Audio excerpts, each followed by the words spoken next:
नमस्कार मित्रांनो, स्वागत आहे आपल्या चॅनलवर जॉब विथ भूषण. तुमच्यासाठी चांगली जॉब ऑपॉर्च्युनिटी घेऊन आलो मित्रांनो.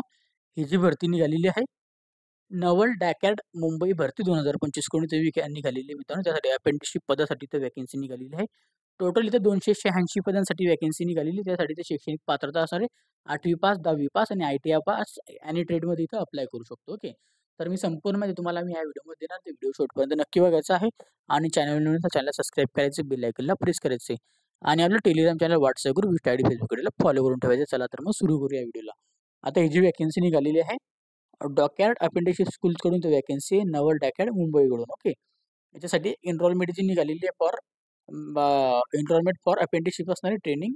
ओके. ट्रेड वाईज असणार याच्यामध्ये आपल्याला, जे की तुम्हाला सांगणार आहे मी आता. Naval dockyard Mumbai invite for apprenticeship on आपल्याला ॲप्लिकेशन पोर्टल दिलेलं आहे. ह्याच्यामध्ये basically ITI qualification fresher candidates male, female इथं अप्लाय करू शकता. ओके. ट्रेड वाईज इथं व्हॅकन्सी असणार आहे. ट्रेनिंग असणार आहे अप्रेंटिसशिपची डॉकयार्ड अप्रेंटिसशिप स्कूलकडून मुंबईकडून. ओके. तर इथं टोटली 286 पदांसाठी त्यांनी इथं व्हॅकन्सी निघालेली मिळतात त्यांच्याकडून. ओके.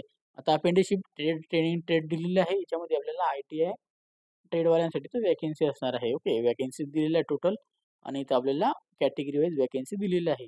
अशा पद्धतीने. ओके. त्याच्यामध्ये एस-सी, एस-टी, ओ-बी-सी, यू-आर, पी-डब्ल्यू-डी आणि आर्मफोर्सवाल्यांसाठी व्हॅकन्सी असणार. तर तुम्ही टोटल व्हॅकन्सी तुम्हाला सांगणार आहे. बाकीच्या कॅटेगरी वाईज व्हॅकन्सी चेक करायचं आहे. आता इथं एडव्हान्स मशीन एस्टिमेशनसाठी इथं व्हॅकन्सी असणार आहे. याच्यासाठी आपल्याला टोटल 2 व्हॅकन्सी बघायला मिळतात. त्यानंतर कॉम्प्युटर ऑपरेटर कोपासाठी 4 व्हॅकन्सी असणार टोटल. इलेक्ट्रिशियनसाठी 3 व्हॅकन्सी असणार आहे. त्यानंतर इथं इलेक्ट्रॉनिक्स मशीनसाठी 37 व्हॅकन्सी बघायला मिळतात. फिटरसाठी ते 21 व्हॅकन्सी बघायला मिळतात. फॉन्ड्रीमॅनसाठी ते 21 व्हॅकन्सी बघायला मिळतात. आणि इथं आयन सीटीएम, एसएमसाठी ते 1 व्हॅकन्सी बघायला मिळते. आणि त्याच्यानंतर एस्टिमेशन मेकॅनिकल 4 व्हॅकन्सी बघायला मिळतात. मशिनिस्टसाठी 2 व्हॅकन्सी, मरीन इंजिन फिटरसाठी 10 व्हॅकन्सी, मान्सूनसाठी इथं 17 व्हॅकन्सी आणि त्याच्यानंतर इथं येतं mechanical central AC AC plant आणि इंडस्ट्रियल कूलिंग पॅकेज एअर कंडिशनरसाठी इथं 9 व्हॅकन्सी बघायला मिळतात. ओके. टोटल आय-टी-आयवाल्यांसाठी व्हॅकन्सी या जे पण सांगते मी तुम्हाला. मेकॅनिकलसाठी तर सिस्टमसाठी तर 1 व्हॅकन्सी. त्यानंतर इथं मेकॅनिकल मोटार व्हेकलला इथं 3 व्हॅकन्सी. मेकॅनिकल डिझेलला 2 व्हॅकन्सी. मेकॅनिकल इंडस्ट्रियल इलेक्ट्रॉनिक्ससाठी 26 व्हॅकन्सी. मेकॅनिकल मेकॅनिकलसाठी इथं 7 vacancy. Mechanical machines, mechanic MI MT एम-टी-एमसाठी 6 व्हॅकन्सी. त्यानंतर इथं मेकॅनिक रिप्रेझेंटेशन एसीसाठी 11 व्हॅकन्सी. त्यानंतर ऑपरेटर ॲडव्हान्स मशीन टूलसाठी इथं 5 व्हॅकन्सी. त्यानंतर इथं पेंटरसाठी 2 व्हॅकन्सी. पॅटर्न मेकरसाठी 5 व्हॅकन्सी. पाईप फिटरसाठी 1 व्हॅकन्सी. त्यानंतर प्रोग्रामिंग अँड सिस्टम ॲडमिनिस्ट्रेशन असिस्टंटसाठी 7 व्हॅकन्सी. सीट मेटल वर्करसाठी 1 व्हॅकन्सी. शिप रिंग स्टीलसाठी इथं 9 व्हॅकन्सी आणि हुडसाठी 2 व्हॅकन्सी. त्यानंतर इथं वेल्डरसाठी 7 व्हॅकन्सी. वेल्डर गॅस अँड इलेक्ट्रिकसाठी 21 व्हॅकन्सी. वेल्डर पाईपसाठी 11 व्हॅकन्सी आणि ऑपरेटरसाठी इथं 19 व्हॅकन्सी. रिगरसाठी 9 व्हॅकन्सी. टोटल इथं आपल्याला 86 व्हॅकन्सी बघायला मिळतात. आता जी होता इथपर्यंत आय-टी-आयवाल्यांच्या होत्या आणि बाकीची जी होती ती ऑपरेटरसाठी 10वी पासवाल्यांसाठी आहे. 19 व्हॅकन्सी आणि रिगरसाठी 8वी पासवाल्यांसाठी 9 व्हॅकन्सी असणार आहे. बाकीच्या 30 पर्यंतच्या होत्या त्या आय-टी-आयपर्यंत 31 नंबरची 10वी पासवाल्यांसाठी, 32 नंबरची 8वी पासवाल्यांसाठी व्हॅकन्सी आहे. याच्यामध्ये टोटल 286 व्हॅकन्सी बघायला मिळतात कॅटेगरीनुसार. जे पण आपली कॅटेगरी त्यामध्ये आपल्याला अप्लाय करायचं आहे अप्रेंटिसशिपसाठी. आता याच्यामध्ये दिलेलं आहे एस-सी, एस-टी कॅन्डिडेटला इथं बेसिकली आपल्याला इथं शिक्षण आपल्याला 3 याच्यानुसार इथं गाईडलाईन वगैरे दिलेली आहे. ओबीसीसाठी पण दिलेली आहे. तर पी-डब्ल्यू-डीसाठी दिलेली आहे. आर्म फोर्सवाल्यांसाठी तर आर्म फोर्ससाठी तर क्रायटेरिया दिलेला आहे त्यांचा. ओके. त्यानंतर इथं इलिजिबिलिटी कंडिशन दिलेली आहे. क्वालिफिकेशन आपल्याला दिलेलं आहे बेसिकली. ते आपल्याला जेवढं आहे तेवढं लागणारच आहे. ओके. जसं की तुम्हाला मी सांगितलं आता. त्या आय-टी-आय ट्रेडमध्ये आय-टी-आय इन सी-व्ही-टी, एस-सी-व्ही-टी पासवाले अप्लाय करू शकता. नॉन आय-टी-आय ट्रेडमध्ये आपल्याला ऑपरेटरसाठी व्हॅकन्सी असतात 10वी पासवाल्यांसाठी. नॉन आय-टी-आय ट्रेड ट्रिगरमध्ये 8वी पासवाल्यांसाठी व्हॅकन्सी असणार आहे. ओके. पासवाल्यांसाठी एज लिमिट जे असणार आहे याच्यामध्ये दिलेलं आहे आपल्याला 14 वर्ष कमीत कमी आपल्याला वय पाहिजे आहे. जे की आपले 20 डिसेंबर पर्यंत इथं काउंट होणार आहे आपल्याला. ओके. मिनिमम आपल्याला 14 वर्षापर्यंत आपण असाल, 14 वर्षाच्या पुढचे, तर आपण अप्लाय करू शकतो. 30 नोव्हेंबर 2011 ते आपल्याला 30 नोव्हेंबर 2007च्या अंडर कधी आपल्या डेट ऑफ बर्थ असेल, तर आपण इथं अप्लाय करू शकतो. ओके. तर चांगली अपॉर्च्युनिटी आपल्यासाठी असणार आहे अपेंटिसशिपसाठी. आता फिजिकल दिलेलं आहे, याच्यामध्ये फिजिकल होणारे फिटनेस आपल्याला ट्रेनिंग होणार आहे आपल्याला अपेंटिसशिपची यांच्याकडून. ते पिरियड ऑफ अपेंटिसशिप ट्रेनिंग असणार ती 1 वर्षाची असते बेसिकली. ओके. कोणाकोणाची जास्त पण असते. ओके. आता पेमेंट दिलेलं आहे स्टायपेंडचं जे की तुम्हाला अपेंटिसशिपनुसार भेटणार आहे. जेवढं दिलेलं असेल तेवढं.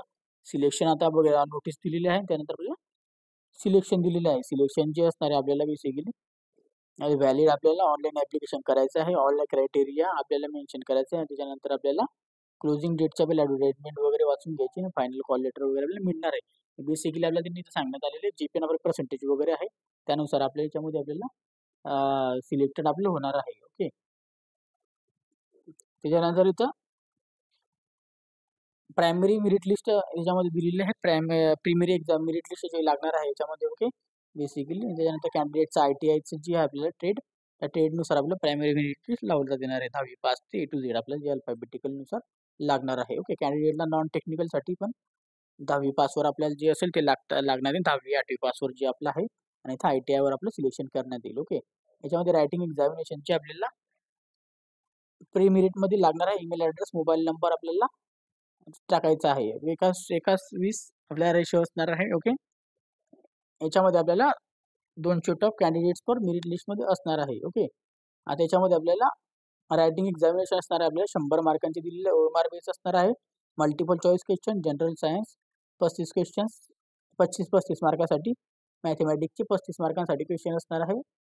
जनरल अवेअरनेसचे 30 मार्कांसाठी क्वेश्चन असणार आहे. आणि त्याच्यानंतर ड्युरेशन रॉंग आन्सरची नो निगेटिव्ह मार्किंग असणार आहे. ड्युरेशन असणार 2 तासाची. मीडियम ऑफ एक्झामिनेशन जे असणार आहे बेंगॉली आणि इंग्लिश हिंदी लँग्वेज देऊ शकता. सेंटर जे असणार आहे एक्झामिनेशनचे जे की मुंबईचं असणार आहे. ओके. ऑक्टोबर 2025 पर्यंत आपल्याला तिथं अप्लाय करायचं आहे. फायनल मेरिट लिस्ट वगैरे दिलेली आहे अपेंटिसशिप पोर्टलवर आपल्याला लागणार आहे. ओके. बेसिकली आपल्याला इथं दिलेलं आहे. मेडिकल एक्झामिनेशन आपली होणार आहे. ट्रेनिंग होणार आहे 1 डिसेंबर 2025ला. ट्रॅव्हल एक्सपेन्सिव्ह आपल्याला मिळणार आहे. त्याच्यामध्ये आपल्याला इथं रायटिंग अँड डॉक्युमेंट आपल्याला व्हेरिफिकेशन असणार आहे. बोर्डिंग अँड लोडिंग आपल्याला करायचं आहे. Examination documents verification. ओके. नवल डोक्याड मुंबईकडून असणार आहे. आता याच्यामध्ये ऑनलाईन आपल्याला फॉर्म भरायचा आहे, जे की आपल्याला अपेंडिसशिप पोर्टलवरून भरायचा आहे आणि यांच्या वेबसाईटवरून भरायचा आहे. ओके. त्याच्यामुळे डॉक्युमेंट्स वगैरे पण आपल्याला अपलोड करायची, जे पण आपल्याकडे लागणार आहे ते डॉक्युमेंट्स. ओके. जे की आता passport size photographs, SSC marksheet, 8वीचं मार्कशीट, ITIचं मार्कशीट, 10वीचं मार्कशीट, आपल्याला सगळे डॉक्युमेंट आपल्याकडे physical disability category certification, PAN card, Aadhaar card. Okay. Aadhaar card compulsory असणारे आपल्याला साईज वगैरे दिलेली आहे. ओके. आता ऑफर फॉर एम्प्लॉयमेंटसाठी ऑफर्स वगैरे पण चांगली असणार आहे. मेडिकल आपल्याला असणार आहे आणि गरजेचं होणार आहे आणि त्याच्यामुळे जनरल इन्फॉर्मेशन दिलेली आहे. आता आता अप्लाय करण्यासाठी आपल्याला अपेंडिसशिप पोर्टलची वेबसाईट दिली, जी की तुम्हाला मी डिस्क्रिप्शन बॉक्समध्ये देऊन देईल. आता याच्यामध्ये आपल्याला ओन्ली आधार कार्ड आपल्याला याच्यामध्ये लागणार आहे डाउनलोड करण्यासाठी. ओके. व्हॅलिड आधार कार्ड आपल्याला द्यायचं आहे. ओके. सिग्नेचर, फोटोग्राफ्स वगैरे आधार कार्ड लागणार आहे. ओके. एक्झामिनेशनमध्ये पण आपल्याला आधार कार्ड सोबत घेऊन जायचं आहे. तर काही क्युरीज वगैरे असेल तर तुम्हाला यांच्या मेल ॲड्रेसवर मेल करू शकता कधीही, नाही तर वेबसाईटवर पण जाऊ शकता. रिजेक्शनचे दिलेले आहे, रिजेक्शन कशामुळे होतात त्याची कारणं वगैरे दिलेली आहे. ओके. तर नीट फॉर्म नाही भरला तर रिजेक्ट पण होऊ शकतो. हेल्पलाईन नंबर दिलेला आहे. बेसिकली आपल्याला याच्यावर तुम्ही कॉल पण करू शकता, नाही तर पण याच्या मेलवर तुम्ही मेल पण करू शकता. संपूर्ण माहिती तुम्हाला मी सांगितलेली आहे. आपले ॲप्लिकेशन फॉर्म चालू झालेलं आहे. ज्यांना कोणाला इथं अप्लाय करायचं असेल तर लवकर अप्लाय करून घ्यायचं आहे. ओके. म्हणजे की अप्लाय करण्याची तुम्हाला मी सांगितलेली आहे संपूर्ण माहिती. ओके. आता तुम्हाला याच्याबद्दल काही डाऊट असेल या व्हिडिओबद्दल तर मला तुम्ही कमेंट बॉक्समध्ये कमेंट करा किंवा तुम्ही मला Instagram, Facebookला मेसेज करू शकता. त्याची लिंक तुम्हाला डिस्क्रिप्शन बॉक्समध्ये मिळून जाईल मित्रांनो. ओके. जर PDF फाईल डाउनलोड करायचं असेल तर टेलिग्राम चॅनल, WhatsApp ग्रुपवर डाउनलोड करून घ्यायचं आहे. त्याची पण लिंक तुम्हाला डिस्क्रिप्शन बॉक्समध्ये मिळून जाईल. ओके. आणि तुम्हाला जर डाऊट असेल तर 21 दिवसापर्यंत इथं अप्लाय करायचं नोटिफिकेशन आलेली आहे त्याच्या 21 दिवसापर्यंत. ओके. तर आजच नोटिफिकेशन आलेली आहे. तर आजपासून 21 दिवसापर्यंत आपण अप्लाय करू शकतो. त्याची अप्लाय करण्याची लिंक पण तुम्हाला डिस्क्रिप्शन बॉक्समध्ये देऊन देईल. Okay. PDF file Telegram channel, WhatsApp ग्रुपवर डाउनलोड करा. काही डाऊट असेल Instagram, Facebookला किंवा कमेंट बॉक्समध्ये कमेंट करा. व्हिडिओ आवडला असेल लाईक करायचं, जास्तीत जास्त मित्रांना शेअर करायचं आहे. चॅनलला सबस्क्राईब करायचं, बेल आयकॉनला प्रेस करायचे. अशाच तुमच्यासाठी नवीन जॉब ऑपॉर्च्युनिटी घेऊनच असतो. अशाच नवीन जॉब ऑपॉर्च्युनिटी बघण्यासाठी आपण आता भेटूया नेक्स्ट व्हिडिओमध्ये. तोपर्यंत जय हिंद मित्रांनो. थँक्यू.